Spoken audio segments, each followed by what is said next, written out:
बिस्मिल्लाहिर्रहमानिर्रहीम। मेरा नाम डॉक्टर फैसल है। आज हम बात करेंगे कि कमर में होने वाला दर्द, क्या वो सी सेक्शन के दौरान लगने वाला जो कमर के अंदर यहाँ पे इंजेक्शन होता है कि जो कि आपके इस हिस्से को सुन्न कर देता है, क्या इस इंजेक्शन की वजह से आपको कमर में दर्द है? क्या आपको ये इंजेक्शन लगवाना चाहिए? क्या ये इंजेक्शन सेफ होता है?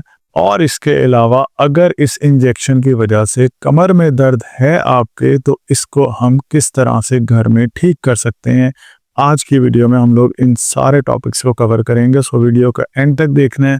बहुत ही ज़्यादा इंपॉर्टेंट वीडियो है, क्योंकि ऐसे लोग जिनका सी सेक्शन का ऑपरेशन हुआ हो, कमर में उनके इंजेक्शन लगा हो और उनको कमर में दर्दें हों, तो उनके ज़हन में इस तरह के बहुत सारे सवालात होते हैं कि क्या वो टीका सही ना लगने की वजह से उनकी कमर में दर्द हो रहा है? क्या वो कमर दर्द कभी भी ठीक नहीं हो सकता है? इसे हम बिल्कुल ठीक कर सकते हैं, पहले इसको समझने की ज़रूरत है। सी सेक्शन जब ये ऑपरेशन होता है, तो हमारी कमर के अंदर टीका लगाया जाता है या फिर हमारे पास दो ऑप्शंस होते हैं। दरअसल जब भी हमने किसी भी किस्म का कोई भी ऑपरेशन करवाना है, तो बेहोशी के दो तरीके होते हैं। एक को कहते हैं जनरल एनेस्थीसिया, दूसरे को कहते हैं लोकल एनेस्थीसिया। जर्नल का मतलब ये होता है कि जिसमें आपको कंप्लीट बेहोश किया जाता है। लोकल का मतलब होता है कि जिस जगह के ऊपर हमें ज़रूरत है उस जगह को हम सुन कर लेते हैं। जैसे अक्सर लोगों ने दांत निकलवाना है, तो उसे कंप्लीट बेहोश करने की ज़रूरत नहीं है, सिर्फ दांत वाली जगह को आप सुन कर लें। इसी तरह से अगर कोई कलाई के अंदर ऑपरेट होना है, तो आप सिर्फ कलाई को सुन कर लेते हैं। इसे हम कहते हैं लोकल एनेस्थीसिया, के जो थोड़ी सी जगह को आपने सुन करना हो। और जनरल एनेस्थीसिया मतलब होता है कंप्लीट बेहोशी। लेकिन इन दोनों बेहोशी के जो तरीके हैं, एनेस्थीसिया की जो दोनों किस्में हैं, दोनों के इफ़ेक्ट्स होते हैं। जो जनरल एनेस्थीसिया, इसका फ़ायदा ये होता है कि आप जब कंप्लीट बेहोश हो जाते हैं, तो आपका किसी भी किस्म का ऑपरेशन ईज़िली किया जा सकता है, आपको दर्द नहीं होती है, आप बिल्कुल सोए हुए होते हैं।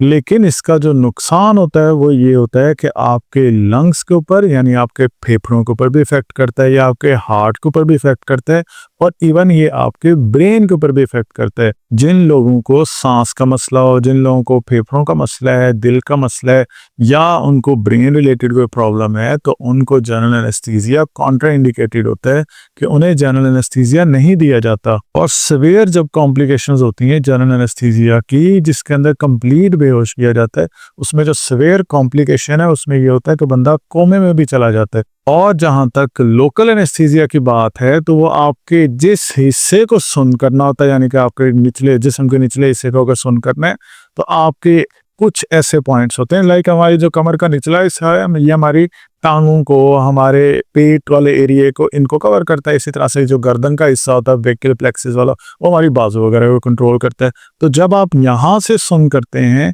तो इसे हम लोकल एनेस्थीसिया कहते हैं। इसमें आपके हार्ट, आपके लंग्स, आपके फेफड़े, आपका दिमाग बिल्कुल ऐसे होता है कि जैसे एक नॉर्मल बंदा होता है। लेकिन अब इश्यूज क्या होते हैं जिसकी वजह से हमारी कमर के अंदर दर्दें शुरू हो जाती हैं जब ये इंजेक्शन लगता है? उसमें सबसे बड़ी एक मेन चीज होती है जिसकी वजह से ये होता है। एक तो होता है कि अगर प्रॉपर एनेस्थेटिस्ट, जो बेहोशी के जो डॉक्टर होते हैं, अगर आप उनसे इंजेक्शन ना लगवाएं, लाइक जिनकी इस तरह की प्रैक्टिस हो, उन्हें पता होता है कि जिनका वजन कम है, जो मोटे लोग नहीं है, उनके किस एंगल पे क्या लगाना है, जिनका वजन बहुत ज़्यादा मोटे हैं, चर्बी ज़्यादा है, उनके किस एंगल के ऊपर लगाना, उन्होंने पढ़ा ही यही चीज़ें होती हैं। इस चीज़ को समझने के लिए आप ये देख लें कि अगर कार्डियोलॉजिस्ट हैं, जो दिल के डॉक्टर हैं, जो दिल के एक्सपर्ट हैं, हम उनसे डिलीवरी क्यों नहीं करवाते हैं या सी सेक्शन क्यों नहीं करवाते? क्योंकि वो दिल के डॉक्टर हैं, दिल के एक्सपर्ट हैं, चाहे वो बहुत बड़े डॉक्टर हों, लेकिन उनका फील्ड नहीं है। इसी तरह से अगर ये बेहोशी का टीका प्रॉपर जो बेहोशी के एक्सपर्ट होते हैं अगर वो लगाएं, तो काफ़ी चांसेस होते हैं कि इसकी कॉम्प्लिकेशंस नहीं होती। हमारे अक्सर देखा जाता है कि अक्सर हॉस्पिटल या फिर जो छोटे क्लिनिक्स होते हैं, और पैसे बचाने के लिए भी टेक्नीशियंस को रख लेते हैं जिनका बहुत ज़्यादा तजर्बा ना हो। अक्सर होते हैं टेक्नीशियन जिनको बहुत ही ज़्यादा एक्सपर्ट होते हैं, लेकिन ऐसे टेक्नीशियन जो एक्सपर्ट ना हो। दूसरा, अक्सर गायनेकोलॉजिस्ट खुद लगाते हैं। तो अगर ये टीका सही तरह से सही जगह के ऊपर ना लगे, तो इसकी वजह से कॉम्प्लिकेशंस हो सकती हैं। अगर ये सिंगल प्रिक के अंदर या एक या दो अटेम्प्ट्स के अंदर इसका असर नहीं होता। अक्सर लोग होते हैं जिनको 10-10 दफ़ा ट्राई करना पड़ता है और ये इंजेक्शन सही जगह पे नहीं लग रहा होता। इंजेक्शन सही जगह ना लगने की वजह से भी कॉम्प्लिकेशंस होती हैं। दूसरा, मेन जो चीज़ है, जब ये इंजेक्शन लग गया, बेहोशी हो गई, उसके बाद आपका बच्चा डिलीवर हो गया, सी सेक्शन हो गया, उसके बाद आप जब बेड के ऊपर लेटते हैं ना, तो हॉस्पिटल के मोस्टली बेड बहुत ही ज़्यादा नरम होते हैं। तो जब बहुत ज़्यादा नरम होते हैं, इसमें ना अब रिकमेंडेड होता है कि आपने सीधे लेटना होता है, सर के नीचे तकिया नहीं रखना होता, ताकि आपका वो जो ज़ख्म बना है ना, छोटा सा ज़ख्म होता है कमर के निचले हिस्से में, वो हील हो जाए। हम हीलिंग का प्रॉपर टाइम नहीं देते हैं। जब हीलिंग का प्रॉपर टाइम नहीं देते, फिर प्रॉब्लम आती है। नंबर 2, जब हम फीडिंग करवाते हैं तो हमारा पोस्चर सही नहीं रहता। हमारा बैठना, उठना, लेटना, हमारे पोस्चर्स ठीक नहीं रहते हैं। इसके अलावा जिन लोगों की प्रेगनेंसी हो, प्रेगनेंसी के दौरान एक जो सबसे बड़ी मिस्टेक की जाती है कि अक्सर फीमेल्स प्रेगनेंसी को इस तरह से लेके चलती हैं जैसे ये एक डिजीज हो, जैसे ये एक बीमारी हो। प्रेगनेंसी दरअसल एक प्रोसेस है, एक नॉर्मल प्रोसेस है हमारी बॉडी का, तो हमें नॉर्मली लेके चलना चाहिए। अब जब डिजीज समझ के हम चलते हैं ना, तो हम अपनी सारी वर्जिशें, सारी एक्टिविटीज, सब कुछ बंद कर देते हैं। हालांकि ये एक नॉर्मल प्रोसेस है, तो आपको प्रॉपर फिजिकल थेरेपी करवानी चाहिए, गायनाकोलॉजिकल फिजिकल थेरेपी करवानी चाहिए। अगर नहीं पॉसिबल तो एटलीस्ट कुछ ना कुछ वर्जिशें और एक्टिविटीज करते रहें, ताकि जब आपका सी सेक्शन हो तो आपकी रिकवरी इजी हो जाए। इसके अलावा जो बहुत बड़ी मिस्टेक की जाती है वो होती है आपकी डाइट। आप अक्सर फीमेल्स हैं जो मछली नहीं खाती हैं, गोश्त नहीं खाती हैं, देसी घी नहीं खाती हैं, ड्राई फ्रूट्स नहीं खाती हैं, इवन सी सेक्शन होने के बाद भी उनकी डाइट अच्छी नहीं होती। तो वो जो हीलिंग का प्रोसेस है, यानी मरहम बनने का जो प्रोसेस है जो जख्म के ऊपर, वो बहुत ही ज़्यादा स्लो हो जाता है। खरीन नहीं बनते उस जगह के ऊपर, पकते नहीं है, तो उसकी वजह से फिर बाद में कॉम्प्लिकेशंस आती हैं। और अक्सर देखा गया है कि इंजेक्शन लगने के फौरन बाद दर्दें नहीं शुरू होती, कुछ 1-2 महीने गुजरने के बाद फिर दर्द स्टार्ट होती है। क्यों? क्योंकि वो जख्म नहीं पकता। अच्छा, अब ये तो सारी बातें हो गई कि एनेस्थीसिया या बेहोशी कितनी किस्म की होती हैं, कौन सी लगवानी चाहिए। मैं तो हाईली रिकमेंड करूंगा कि होनी यही चाहिए, लोकल एनेस्थीसिया ही लगना चाहिए। जनरल एनेस्थीसिया रिकमेंडेड बिल्कुल भी नहीं है, लेकिन लगाना उसे चाहिए जो बंदा इस चीज़ का एक्सपर्ट है, जो इस फील्ड के डॉक्टर हैं, उनसे लगवाना चाहिए। अच्छा, अब सवाल आता है कि ये भाई हो गया, अब हमारी कमर में दर्द है, अब हम क्या करें? हम ना इसे कुछ डिविजन्स में डिवाइड करके फिर इसे ठीक करेंगे। आपने अपनी पोजीशंस ठीक करनी, आपने अपनी डाइट ठीक करनी, आपने वर्जिश ठीक करनी, आपने इसकी प्रोटेक्शन करनी है। आप इसे बिल्कुल ठीक कर लेंगे। अब किस तरह से? सबसे पहली चीज़ कि जब आपको ये कमर में दर्द है, तो आपने जब भी सीधे लेटना है, यानी कि आपको अभी तो पहले जब आप हॉस्पिटल में हैं तो आप बिल्कुल सीधे स्ट्रेट लेटेंगे ताकि आपकी रीढ़ की हड्डी सही रहे। जब आप इस तरह से लेटेंगे, आपकी गर्दन के नीचे पिलो शुरू में नहीं होगा। गौर से बात सुनेंगे। जब हम इंजेक्शन लगा है, हॉस्पिटल में है, हम अपनी गर्दन के नीचे पिलो नहीं रखेंगे, अपनी स्पाइन को सीधा रखेंगे। अब इसके बाद आपने वहां पे उसी हॉस्पिटल के अंदर अपने घुटनों के नीचे एक तकिया रखना है। ये मैं तब की बात बता रहा हूँ जब आपको इंजेक्शन लगा, आप हॉस्पिटल के अंदर है। अच्छा, उसके बाद आपने ये करना है कि जब 10 दिन गुजर गए हैं, 7 दिन गुजर गए, अब आपको बहुत ज्यादा दर्द है आपकी कमर के अंदर, अब आप इस पोजीशन में लेटेंगे जिस तरह से ये लेटेंगे। अपने सर के नीचे एक पिलो रखें, अपने घुटनों के नीचे 2 पिलो रखें, इस तरह के सॉफ्ट से, नरम से, या जो गोल तकिया है आप उसको एक रख सकते हैं। इतनी हमने हाइट बनानी है। ये हो गया हमारे सीधे लेटने का पोस्चर। जब आपने करवट में लेटना है तो आपने दोनों टांगों के बीच में तकिया रख के लेटना है। ये तो है हमारी पोजीशन, ये हमारी आम सोने की पोजीशन होगी। ठीक है, इस तरह से ये वाली जो पोजीशन है ना, इस पोजीशन में हम सोया करेंगे कि हमने अपने घुटनों के नीचे एक पिलो रखना है और अपने सर के नीचे एक पिलो रखना है। ये आम रूटीन में आपका ये पोस्चर होगा हर टाइम। जब भी आपने लेटना है, बिना यहाँ पे तकिए रखे आपने लेटना ही नहीं, क्योंकि जब आप इस तरह से तकिया रखेंगे, आपकी कमर के निचले हिस्से के ऊपर से प्रेशर खत्म हो जाएगा। नंबर 2, आपकी ये वाली आदत, ये जो पीछे की तरफ इस तरह से लीन होके बैठना है, ये खत्म, और इस तरह से बैठना है। ठीक है, और इसके बाद आपका अक्सर लोग जो कुब बना के बैठते हैं फीडिंग करवाने के लिए, ये आपका खत्म, सीधे होके रहना है।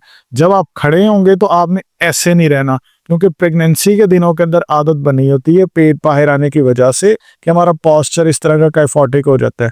हमने अपने पोस्चर को सीधा रखना है ताकि हमारी कमर के ऊपर से प्रेशर कम हो जाए। इसके अलावा अगर आपको इस सी सेक्शन के बाद से कमर में दर्दें हैं, तो कमर की प्रोटेक्शन के लिए कमर वाला बेल्ट यूज करना है। लंबो सैक्रल बेल्ट इसे कहते हैं, फ्लेक्सिबल बेल्ट होता है। आप इसे अपनी बॉडी के हिसाब से इसको एडजस्ट करके लगा सकते हैं। इस बेल्ट का इस्तेमाल करें, इससे आपकी रीढ़ की हड्डी के मोहरे जो हैं उनकी प्रोटेक्शन रहेगी। और अगर आप चाहें तो हमारे इस व्हाट्सएप नंबर के ऊपर रब्ता करके ये घर में भी ऑर्डर कर सकते हैं। अब ये होगी प्रोटेक्शन। पोजीशंस होगी, हमने किस किस पोजीशन में सोना है, कैसे बैठना है, कैसे खड़े होना है, किस तरह से लेटना है और कौन सी प्रोटेक्शन के लिए हमने बेल्ट यूज करनी है। अब आ जाते हैं वर्जिश के ऊपर कि घर में हम कौन सी वर्जिश करेंगे। वर्जिशें अब में इस तरह से करनी है कि अपनी कमर के निचले हिस्से पे प्रेशर ना आए, खराब नहीं कुछ भी करना है। अच्छा, अब वो कैसे वर्जिश होगी, आप देखें कमर में दर्द है, वर्जिश कहाँ पे कर रहे हैं हम, अपने पाँव के ऊपर। पाँव को ऊपर की तरफ लेके जाएं, नीचे लेके जाएं। पाँव ऊपर लेके जाना है तो 10 सेकंड के लिए होल्ड करना है, नीचे लेके जाना है तो 5 सेकंड का वक्फा देना है। अब अक्सर लोग पूछेंगे दर्द हमारी कमर में है, वर्जिश आप हमारे टखने के ऊपर कर रहे हैं। आप इस बात को समझने की जरूरत है कि जो हमारे पिंडली वाले पट्टे होते हैं, इन पट्टों को एक नस सप्लाई करती है, उसको कहते हैं शैटिक नर्व। शैटिक नर्व ये निकल के आती है हमारे उस एरिया में से, उस जगह से जहां पे हमारे इंजेक्शन लगता है। लंबोसेक्रल एरिया जो होता है हमारा, L4 L5 S1 वाला जो एरिया होता है, वहां से निकल के आते हैं। सो इसलिए हम उसको नहीं छेड़ेंगे, लेकिन उस नस के जो पट्टे हैं उन पट्टों से हम एक्सरसाइज करवाएंगे ताकि उस नस के अंदर करंट का भाव ठीक हो जाए। नंबर 2, हम अब करेंगे नी टू चेस्ट एक्सरसाइज। अच्छा, ये एक्सरसाइज आपने 6 से 7 दफा करनी है। हर 2 से 3 घंटे बाद 10 सेकंड होल्ड जरूर करें, नीचे लाएं तो 5 सेकंड का वक्फा जरूर दें।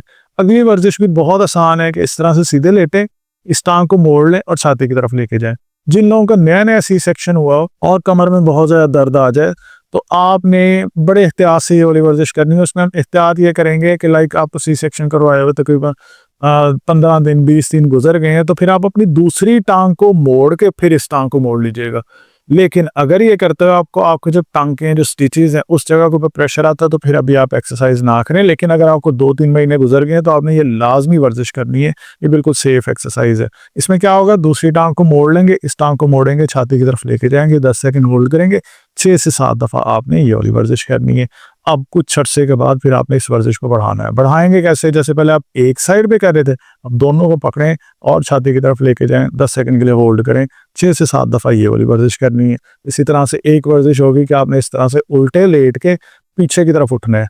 उसमें ये होगा कि आप इस तरह से अपने हाथों के ऊपर उठेंगे, गर्दन को ऊपर की तरफ ले जाएंगे। लेकिन अक्सर लोग जिनको बहुत ही ज़्यादा दर्द होना, तो ये एक्सरसाइज करते हुए भी दर्द हो सकती है, तो हम इसका छोटा वर्जन कर लेंगे। वो किस तरह से करेंगे कि इस तरह से आप उठ जाएंगे, सिर्फ अपनी कोहनियों तक ऐसे उठें, 10 सेकंड के लिए होल्ड करें। आपकी कमर में ना दर्द नहीं आना चाहिए। जितनी भी हम वर्जिशें कर रहे हैं ना, ये दर्द को ठीक करने के लिए, दर्द बढ़ाने के लिए नहीं है। 10 सेकंड होल्ड करें, 6 से 7 दफा ये वाली वर्जिश करें। सो एंकल पंपिंग करें, नी टू चेस्ट करें, और इसे कोबरा स्ट्रेच कहते हैं, जो उल्टा लेट के हम पीछे को उठते हैं ना। 3 ये वर्जिशें करनी है। और इसके अलावा अब जो चीज़ मैं आपको बताने लगा वो बहुत ज़्यादा इंपॉर्टेंट है। वो ये है कि अगर आपको इस कमर के अंदर दर्द है इंजेक्शन लगने के बाद, और बड़ा नया नया स्टार्ट हुआ, भी 3-4 दिन हुए, तो फिर आपने इसके ऊपर इस तरह का आइस पैक खरीद लें और इससे फ्रिज में रख के इसे निकालें। इस तरह का लेना है जिसका कपड़ा जो ऊपर वाला अच्छी क्वालिटी का होना चाहिए। इसे जब ठंडा कर लें तो अपनी कमर के ऊपर ठंडी टकोर करें। लेकिन अगर आपकी कमर में दर्द है जो कि बहुत पुराना है, लाइक 6 महीने गुजर गए हैं, 10 महीने गुजर गए हैं, फिर आपको चाहिए कि आप अपने घर में इस तरह का हॉट पैक रखें, इलेक्ट्रिकल हॉट पैक रखें। इसका स्विच लगाएं बोर्ड में और अपनी कमर के ऊपर ये लपेट लें।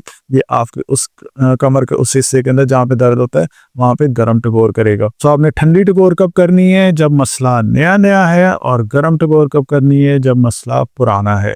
इसके अलावा ठंडी टकोर करनी होती है जब आपकी कमर के अंदर इन्फ्लेमेशन या सोजिश हो। इसके अलावा अगर आपकी कमर के अंदर अकड़ाव है, सोजिश नहीं है, तो फिर गर्म टकोर करनी है। ये गर्म टकोर और ठंडी टकोर की डिटेल होती है। और अगर आप चाहें तो ये ठंडी टकोर और गर्म टकोर यानी इलेक्ट्रिकल हॉट पैक इस व्हाट्सएप नंबर के ऊपर राब्ता करके ऑर्डर कर सकते हैं।